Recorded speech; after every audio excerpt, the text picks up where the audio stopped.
The trend is your friend until it bends. Let it be your friend, but certainly don't hold something hoping and praying that it goes back to your price target because you told it where it was going to go. Listen, you can't move the stock at all.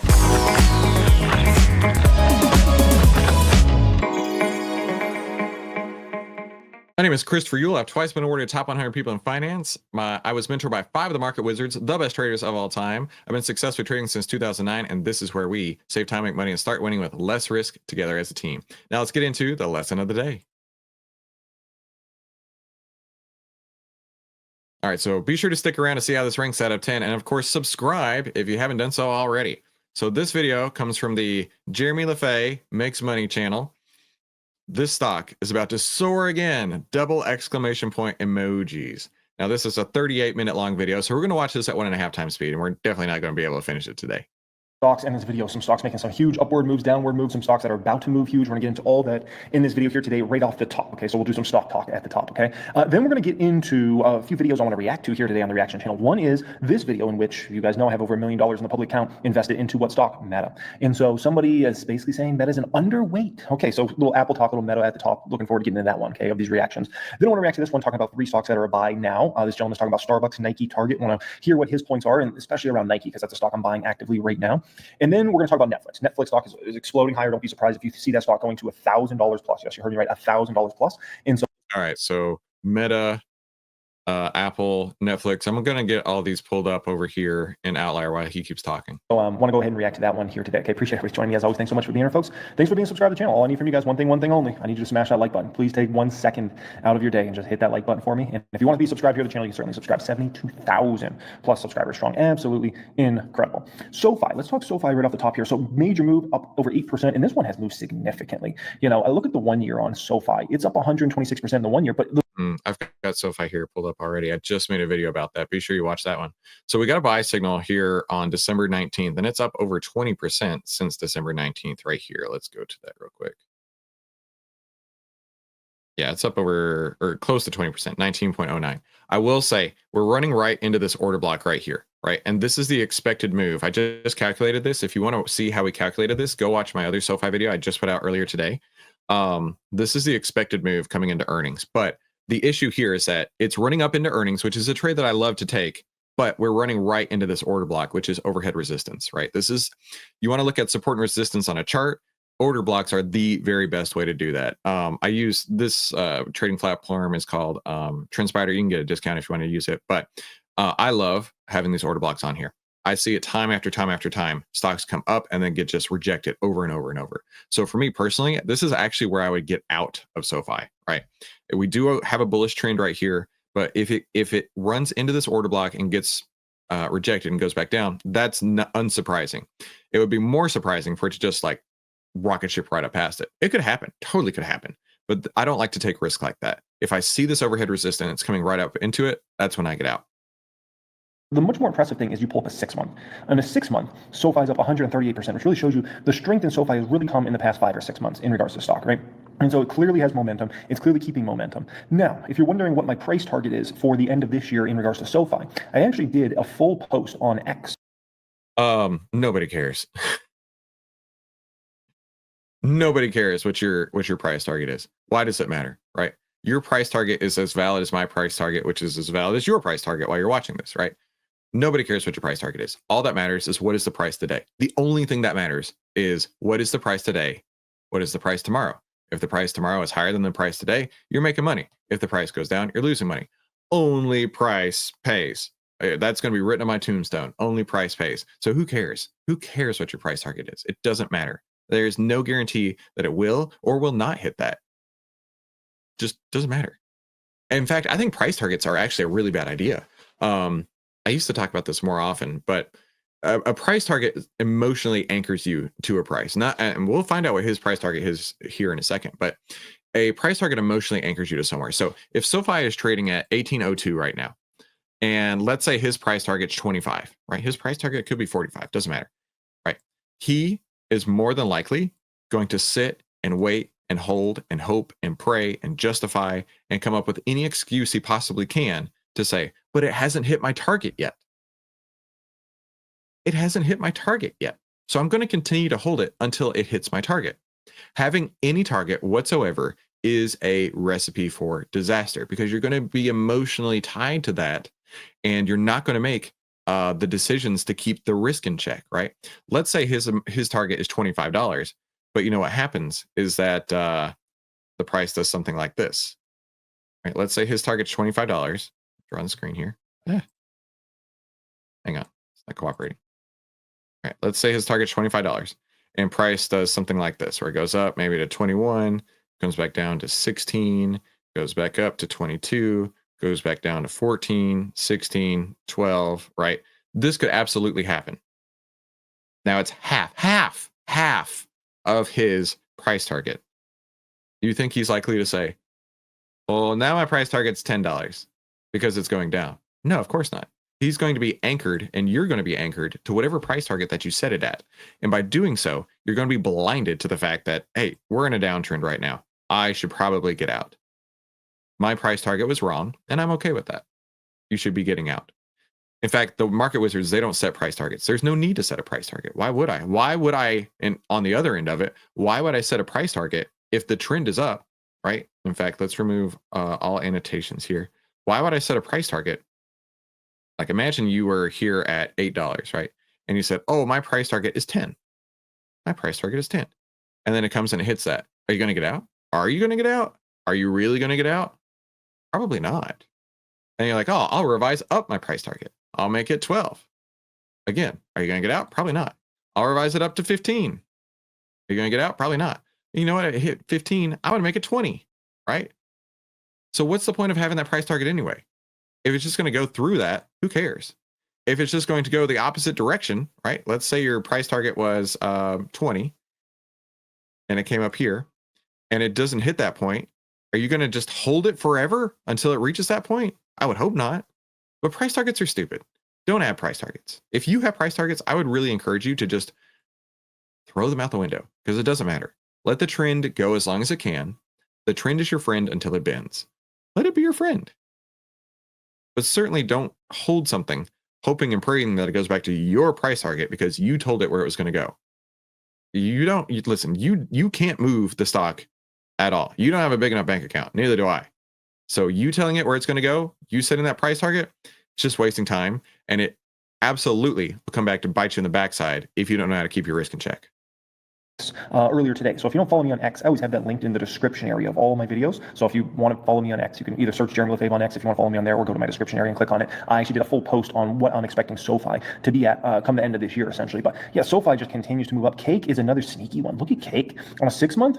That's a pretty good move. 33% on a 1 year basis. We just talked about Cake the other day. I was actually quite bullish on Cake when we made that, right? But you know what? It's got that overhead resistance right there that might be tough to get through, right? But this is one I actually was somewhat bullish on. And this is a great example of what it looks like when it breaks through an order block, right? Doesn't mean that it will, but it created one and it got hit like 3 times before it finally is cresting over. The longer these order blocks go back, the harder it is for them to get broken. And this will disappear by the end of the day.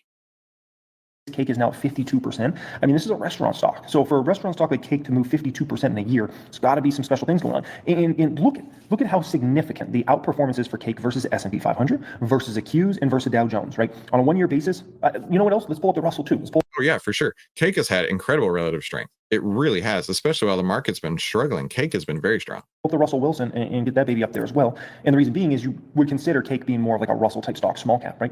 Look at Cake's destroying them. Cake 52% gain, S&P 500 24%, Qs are 24%, IWM is about 17%, and Dow Jones is about 16%. That's why I talk to you guys all the time about when you find a great opportunity in the stock market, it's not just like, oh, I'm going to make a little bit more money than the indexes. You can make substantially more money. Like we're talking about, there's such a massive difference between on a 1 year basis making 52% versus making 20% or making 15%. It's a night and day difference, especially when you run numbers over years and years and years. The problem, though, that most people run into, this is why 90% of traders lose 90% of their accounts the first 90 days of trading, is that they don't have risk management, because they hope and pray every one that they put on has that 52% gain. But then you've got the other ones like AMD that Jeremy also talks about, that goodness gravy.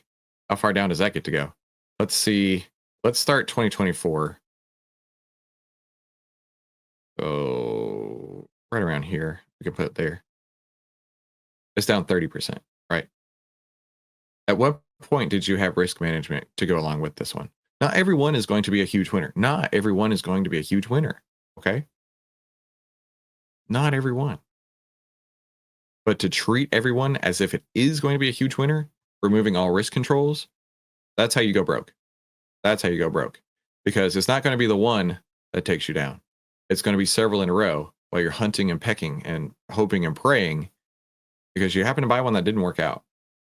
And you're watching as your money gets evaporated with the advanced money destroyer day after day. Then you're like, oh man, if I had only listened to Chris, where he talks about trading and investing risk first and only trading with the trend, right? The outlier trend template, like it just gets really easy. Right? It just gets really easy. Hey, which way is the stock trending? Well, let's throw our 10 period moving average over our 20 period moving average over our 50 period moving average. For me, that's what I want to see. If all three are pushing in the same direction, I'm good to go. And if you're a longer term trader, longer term investor, you could just go with the 50 period moving average, right? Because when they're all three stacked, you can see that the price is going up. When one of them starts to break down, which I always like to follow the 10 period, when it starts to break down, that's a real warning sign, right? A real warning sign. And yeah, it did go back up.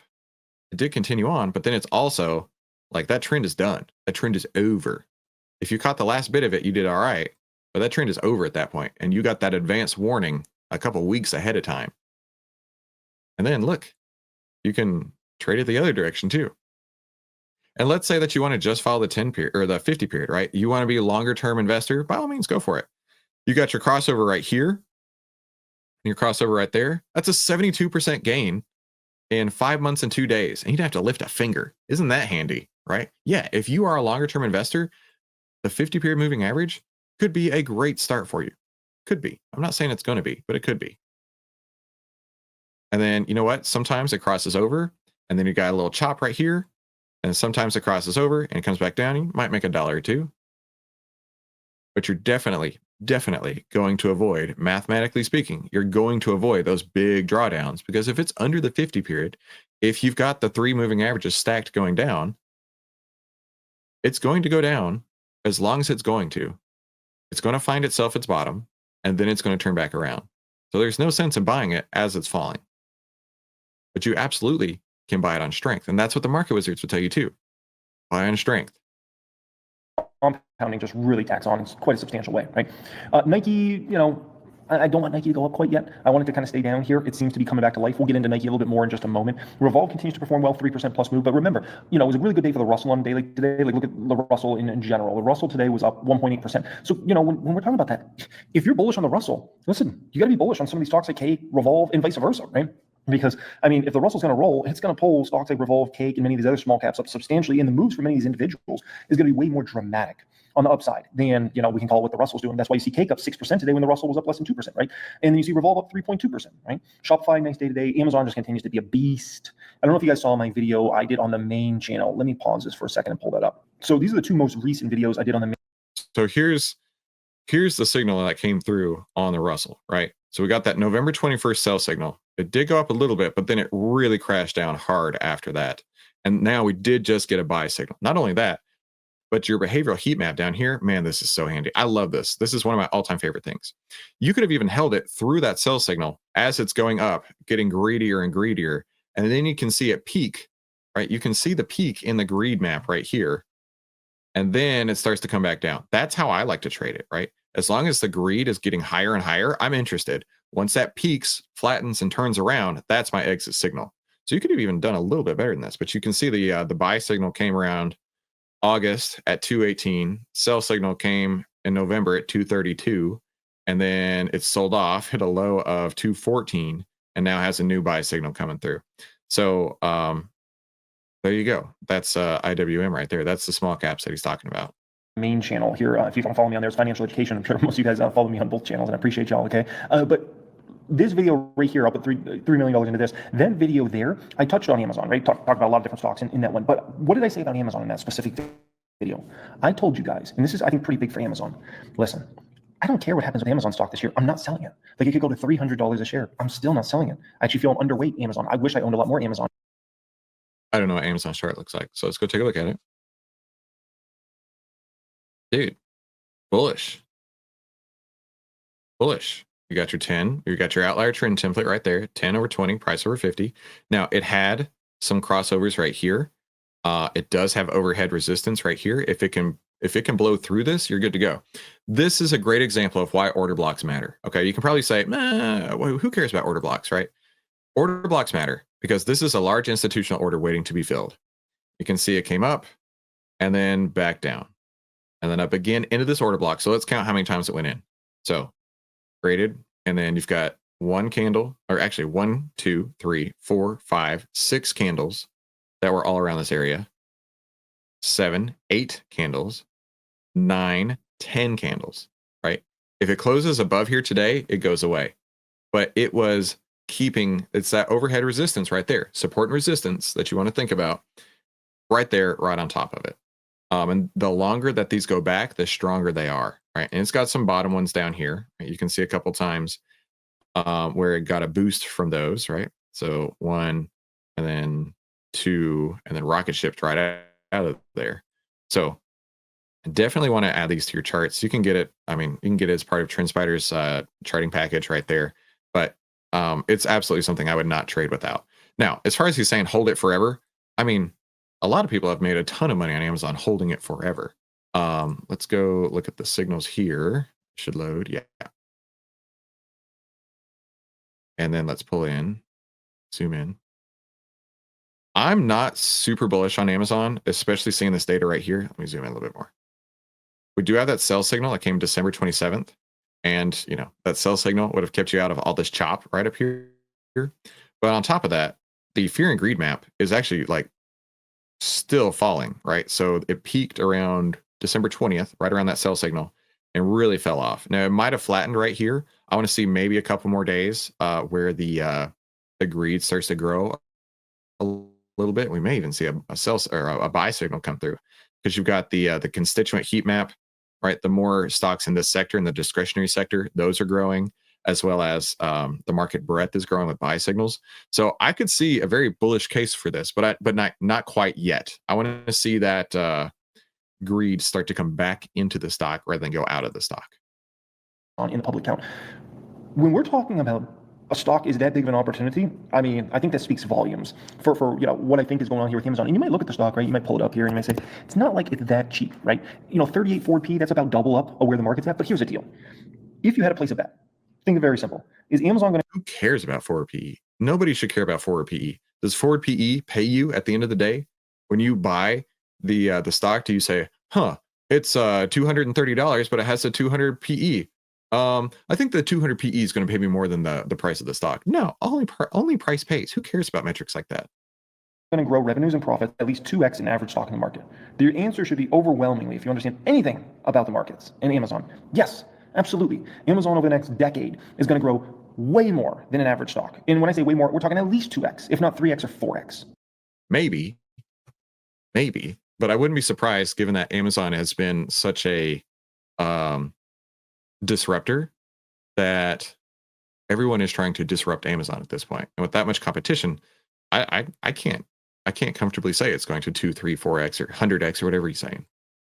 Right. And so when we're talking about we're paying only a 2x forward P versus market in general, but we've got a company here in which will likely grow 3x, 4x, maybe even 5x an average stock in the market when it comes to revenue per year, earnings per share per year. Okay, we've got something there, right? So anyways, yeah, I did that video there on the main channel and spoke about that one pretty extensively. Wynn Resorts, coming back to life a little bit here. The thing with Wynn is it does need interest rates lower to really make a big move and sustain that move, right? I mean, their numbers are phenomenal. Like if you look at Wynn's numbers, or look at their numbers every quarter for the last number of quarters, they're phenomenal. Revenue, profits, margins, everything you want to look at.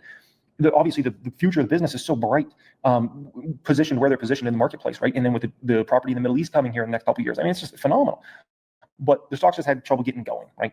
Palantir coming back to life a little bit. Estee Lauder's looking good. AMD is another one. I'm kind of like, please stay down for right now, AMD. Meta, they try to keep it down today, but they still couldn't keep that baby down. We'll get into Meta. Please stay down, AMD. I don't want to make money. I want you to go back down. So he's going pretty quick through these stocks, so I'm going to try and keep up here.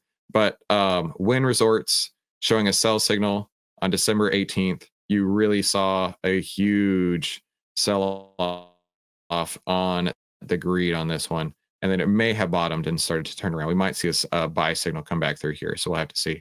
He mentioned a few others, so let's go ahead and hit those real quick. So we've got Apple, and let's zoom in on Apple. Apple got a sell signal way before that analyst downgrade. Yeah, let's scroll over here. There we go. Way before the analyst downgrade. We got a sell signal on January 2nd on Apple. Let's go look at it real quick. So the sell signal came on January 2nd, right? I think it's this candle. Yes, January 2nd. So that's where the sell signal came through. Obviously, a great sell signal. Nearly 12% on Apple down. That's a crazy move. And let's go look at that rating real quick. Oh, the ratings didn't come through for some reason. Maybe a bug. But, you know, you've got negative, positive, neutral, negative, positive. So mixed reviews on the Apple news right there. Mixed sentiment. But yeah, to me, Apple definitely does not look like a long-term play. Especially, you can see how much the greed has really come out of this, and now it's starting to really get into the fearful territory here. He also mentioned Meta. Let's take a look at Meta.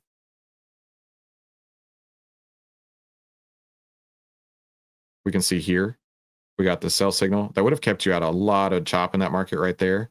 Not necessarily that it went down straight away like Apple did, but it kept you out of chop. And honestly, getting out of chop is a really great place to be when you can just hold cash. The greed, of course, as well, has been falling off a cliff. Has flattened out down here around like very little fear, like a number 1 out of 50 on the fear. So that one may come back on Meta. Let's see any analyst ratings come through on this. Got a buy. That came in January. Sector perform, so equal weight basically.